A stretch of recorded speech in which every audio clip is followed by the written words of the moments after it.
Assalamualaikum warahmatullahi wabarakatuh. Perkenalkan, nama saya Andi dan Salsabila dari kelas B angkatan 22 program studi bimbingan dan konseling jurusan Psikologi Pendidikan dan Bimbingan.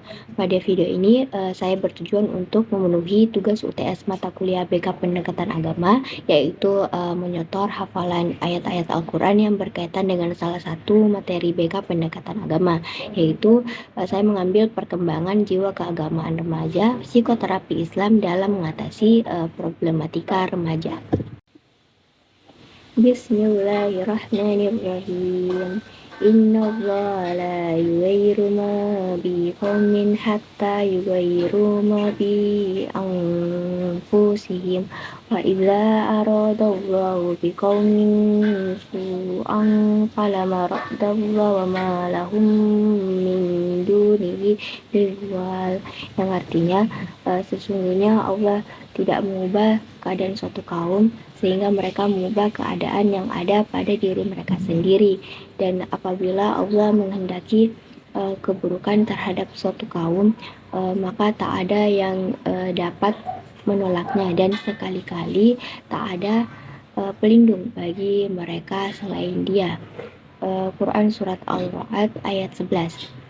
Sesuai dengan firman Allah tersebut, maka dalam membina dan mengubah suatu keadaan manusia atau remaja adalah dibebankan pada manusia. Apabila manusia tidak ada usaha-usaha untuk mengubahnya, maka Allah tidak akan mengubah keadaan manusia tersebut.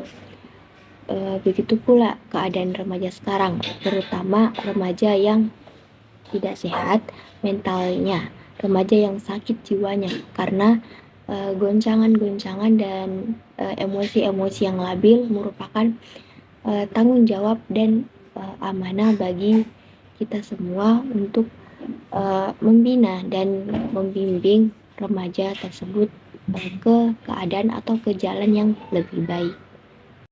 Bismillahirrahmanirrahim. Wa amma man kufama kuma rabbi wa nahan nafsa anil hawa, yang artinya dan menahan diri demi keinginan hawa nafsu. Quran Surat Al-Naziyah ayat 40.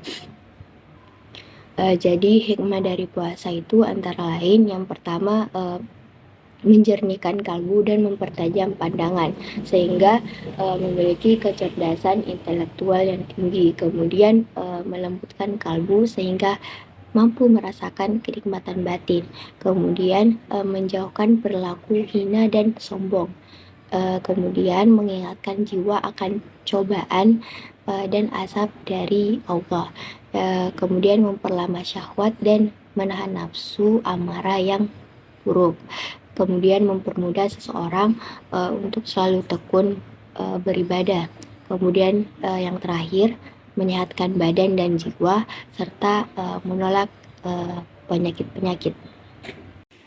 Bismillahirrahmanirrahim. Fazkuruni wa azkurukum washkuruli wala takfurun, yang artinya ingatlah kamu kepadaku, niscaya aku ingat pula kepadamu, dan bersyukurlah kepadaku dan janganlah kamu mengingkari nikmatku. Quran Surat Al-Baqarah ayat 152. Jadi zikir dapat mengembalikan kesadaran seseorang yang hilang, sebab aktivitas zikir tersebut mendorong seseorang untuk mengingat, menyebut kembali hal-hal yang tersembunyi dalam hati manusia. Zikir juga mampu mengingatkan manusia bahwa yang membuat dan menyembuhkan penyakit itu sendiri adalah Allah Subhanahu wa Ta'ala.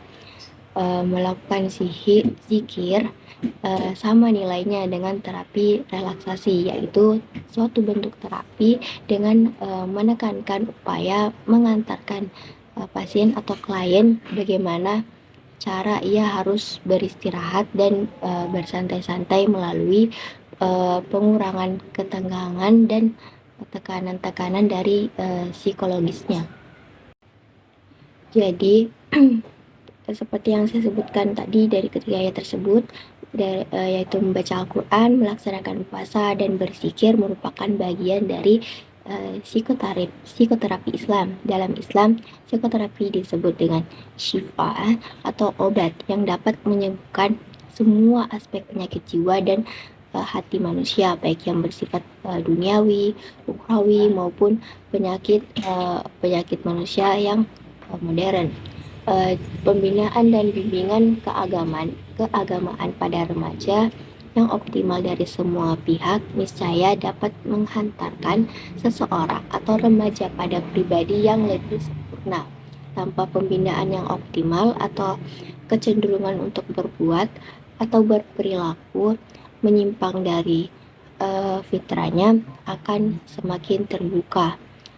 Dari paparan yang saya sampaikan tadi dapat ditarik suatu kejelasan atau kesimpulan bahwa sejatinya secara kejiwaan pendidikan agama sangatlah berpengaruh besar dalam pembentukan jiwa remaja, terutama dalam aspek jiwa keagamaannya. Berdasarkan pendekatan tersebut, pengaruh agama dalam kehidupan remaja telah memberi kemantapan batin, rasa bahagia, rasa terlindungi, dan juga rasa puas.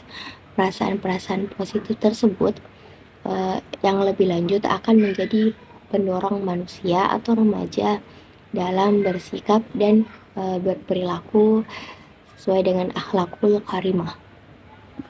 Baik, itu saja yang dapat saya sampaikan. Kurang dan lebihnya mohon dimaafkan. Sekian, terima kasih. Wassalamualaikum warahmatullahi wabarakatuh.